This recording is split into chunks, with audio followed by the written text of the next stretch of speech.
You've done something most people never do. You've saved $100,000. It's sitting in your savings account at your bank. And for about a week after you crossed that number, you felt genuinely proud. You took a screenshot. Maybe you told one person. And then something strange happened. The pride faded faster than you expected and got replaced by something else. A low-level unease you can't quite name.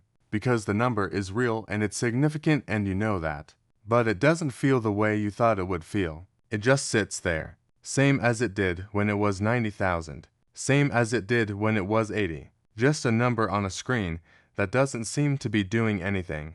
And meanwhile your coworker, who makes the same salary as you, keeps casually mentioning their investment portfolio like it's a living thing. Like it breathes. Like it has opinions. And you've started to wonder if you're missing something fundamental about what money is actually supposed to do once you've saved enough of it.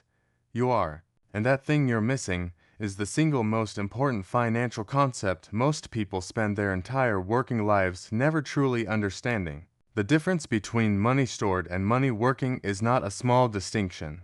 It is the entire game. My name is Sig and I spend way too much time thinking about money, the mechanics of wealth building, and the specific moments where regular people make decisions that either accelerate their financial trajectory or quietly stall it for years without them realizing it. If you want to understand what money actually does when it's in the right place versus the wrong place, not in theory, in real numbers that change your life, subscribe to this channel right now and give this video a thumbs up if it ends up shifting something in how you think about your savings. Because what I'm about to show you is going to make you look at that savings account balance very differently than you do right now.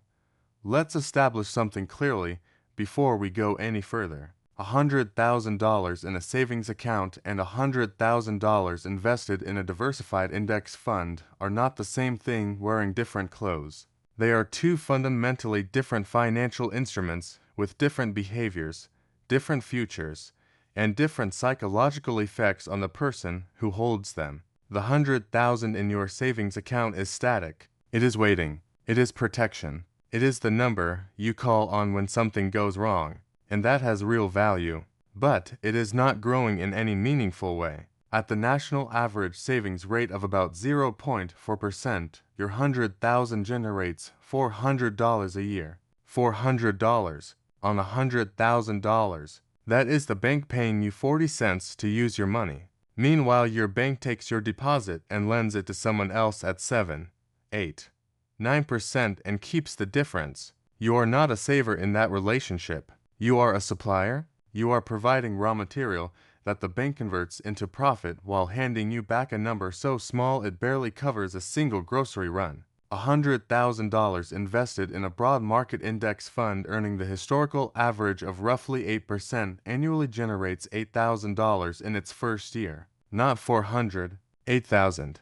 That is the same money, the same $100,000, producing 20 times the return, unless by being in a different place. And that gap does not stay at 20 times. It compounds. It widens every single year. And by the end of a 20 or 30 year window, the two versions of that $100,000 are separated not by a percentage, but by hundreds of thousands of dollars that one person has and the other person simply does not. Here's something nobody tells you about keeping large amounts of money in a savings account for extended periods of time. It's not just that you're missing returns. You are actively losing purchasing power every single year. Inflation in the United States has averaged roughly 3% annually over the long term. Your savings account is paying you 0.4%. That means every year $100,000 sits in that account. It loses approximately to 0.6% of its real value. Not on paper. In terms of what it can actually buy you in the real world. After 5 years of sitting in a savings account, your $100,000 still says $100,000 on the screen. But it buys you what $87,000 would have bought you when you put it in. After 10 years, it buys you what $74,000 would have bought. The number doesn't change. The purchasing power bleeds out quietly while you feel safe because the number on the screen is going down. This is the cruelest trick inflation plays. It lets you feel secure while it slowly erodes the real value of everything you've worked to build. The savings account feels safe because the number is stable. But stable is not the same as safe when inflation is running faster than your interest rate. Real safety is not a stable number. Real safety is a number that grows faster than the cost of living. Now here's where this gets genuinely interesting, because the difference between these two versions of $100,000 isn't just mathematical, it's psychological. And the psychological difference shapes your behavior in ways that either accelerate wealth building or quietly undermine it for years. When you have $100,000 in a savings account, your relationship with that money is one of protection. You guard it, you check it, you feel the balance like it's something fragile that needs to be watched, and because of that, you become reluctant to deploy it. Every potential use of that money feels like a threat to the security the number represents. The down payment on a rental property feels scary because it means the number goes down. The investment opportunity feels risky because it could mean the number goes down. Even putting it into the market feels terrifying because market fluctuations mean the number could go down, at least temporarily. So the money sits, and sitting feels responsible. It feels disciplined. It feels like the right thing to do because you worked hard to build that number, and protecting it feels like the logical extension of the work it took to get there. But here's what that psychology is actually costing you. The protective instinct that served you perfectly when you were building toward 100,000 is the exact same instinct that prevents you from turning 100,000 into 500,000. The mindset that got you here is not the mindset that gets you to the next level. When $100,000 is invested, something shifts in how you relate to money that is genuinely hard to describe until you've experienced it. The money stops feeling like a possession and starts feeling like a participant. It has a job. It shows up every day whether you do or not. It earns while you sleep, while you're at work, while you're on vacation, while you're arguing about something completely unrelated to finance. You stop thinking about the 100,000, a number to protect, and start thinking about it as a system that produces. And that shift in how you experience money changes your behavior in ways that compound just like the returns do. People with invested money think differently about their earned income. Because their portfolio is already generating returns, they feel less desperate about their salary, less willing to accept terrible conditions for a paycheck, more willing to negotiate because losing the job, while bad, is not the end of everything the way it would be if their entire financial life depended on one employer. People with invested money think differently about spending, not in a miserly way, but in a strategic way, because they understand that a dollar spent is not just a dollar gone. It's a dollar that won't compound for the next 30 years, and that reframe changes the calculus on large purchases in a way that no budgeting app or spending tracker ever could. Let me show you to people who started in the exact same place and ended up in completely different financial realities. Marcus is 32 years old. He saved $100,000 over 7 years of disciplined spending and consistent work. He is proud of that number. He keeps it in a high-yield savings account earning about 4.5%, which feels good compared to the big bank rate. He tells himself he'll figure out investing once things settle down. David is also 32. He also saved $100,000 over about the same period. David opened a brokerage account, put the money into a total market index fund, set up automatic monthly contributions of $500 and stopped checking it obsessively. Same starting point, same $100,000, same age. Now let's go 25 years forward. Both of them are 57. Marcus kept his money in savings accounts, earning an average of 3% over the period. Some years higher, some years lower. He contributed an extra $500 a month as well. After 25 years, Marcus has approximately $560,000. Comfortable, real money. David's invested portfolio at an average of 8% annual return with the same $500 monthly contribution has grown to approximately $1,840,000. $1.8 million versus $560,000. Same income, same discipline, same monthly contribution, same starting amount, different account, different outcome. The gap between those two numbers is not the result of David being smarter or luckier or more talented. It is entirely the result of where the money was sitting for 25 years.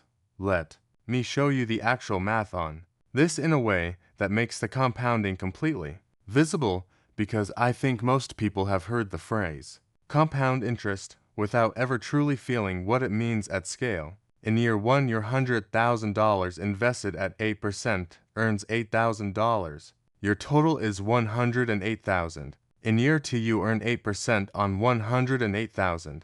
That's $8,640. Your total is $116,640. In year 5, your balance has grown to $146,900 and your annual earnings are now $11,752 a year. You're earning more per year than you contributed in most months. In year 10, your balance is $215,800. Your money earned $17,264 that year. By itself, without you doing anything. In year 20, your balance is $466,000. That year alone, your money earned $37,280, more than many full-time salaries. In year 30, your balance is $1,006,000. The money you put in a single time at 32 years old, without adding another cent, became $1 million by the time you're 62. This is not a trick. This is not a special investment product. This is a standard broad market index fund doing what it has done historically for decades. The math is not complicated. The patience is the hard part, but the patience has a specific, calculable, utterly real reward that a savings account simply cannot match. Here's the question I want you to ask yourself honestly right now. If you have significant money sitting in a savings account, what are you actually waiting for before you invest it? Because in my experience, there are usually 3 answers. The first is that you're waiting for the right moment, waiting for the market to dip, waiting for things to feel more stable, waiting for some signal that now is a good time. Here is what the data says about that strategy. Research from Vanguard analyzes lump sum investing versus waiting for the perfect moment across decades of market history. In approximately 68% of historical periods, investing immediately outperformed waiting for a dip. The market spends more time going up than it spends at a bottom. Waiting for the perfect moment to invest is statistically likely to cost you money rather than save you money. The second answer is fear. Fear that the market will drop right after you put the money in. Fear that you'll lose something you worked years to build. This fear is understandable and completely normal. But here's the counterintuitive truth about market drops. If you're 30 years from needing this money, a temporary drop in your portfolio balance is not a loss. It is a discount on future gains. The shares you own don't disappear when the market goes down. They become cheaper. And cheaper shares mean your ongoing contributions by more of them. The third answer is that nobody ever clearly explained the difference between savings and investing to you in terms of actual long-term outcomes. And if that's you, this video is exactly what you needed to see. Let me address the risk question directly, because it's the thing that keeps more people out of the market longer than any other factor. Yes, the market goes down, sometimes dramatically. In 2008, the S&P 500 dropped approximately 57% from its peak. That is a genuinely terrifying number. But here is the equally important number that never gets said in the same breath. From the bottom of that crash in March 2009 to the end of 2024, the S&P 500 returned over 700%. Every single person who stayed invested through the crash and did nothing came out with dramatically more money than they had before the crash started. The people who got hurt were the people who sold at the bottom, who looked at the falling number, felt the fear, and made a permanent financial decision based on a temporary market condition. Time in the market is not a cliche. It is the mechanism by which temporary losses become permanent gains. And over any 20-year period in American market history, the S&P 500 has never produced a negative return. Not once. If you are 30 years old and you are worried about investing $100,000 because the market might go down, you need to reframe the question. The question is not whether your portfolio will ever show a loss. It will, multiple times. The question is whether you have enough time for those losses to recover and compound past where they were. And if you're in your 20s, 30s, or even 40s, the answer is almost certainly yes. Let me be practical here, because I don't want this to be a video that makes you feel motivated without giving you something concrete to do. If you have $100,000 sitting in a savings account right now, here is a sensible framework for thinking about what to do with it. Start by making sure you have 3 to 6 months of living expenses in a liquid high-yield savings account as your emergency fund. This money should not be invested. It should be accessible and stable because its job is to protect you from having to sell investments at the wrong time when life breaks something unexpectedly. For most people, that means somewhere between $15,000 and $30,000 stays in savings doing its protective job. The rest, the money beyond your emergency fund, should be working. If you have employer-matched retirement accounts that you haven't maxed out, that's the first place. Employer matching is a guaranteed 50 to 100% return on your contribution before the market does anything. Nothing in investing comes close to that. Beyond the match, a Roth IRA or traditional IRA, depending on your tax situation, gives your money a tax-advantaged environment to compound in.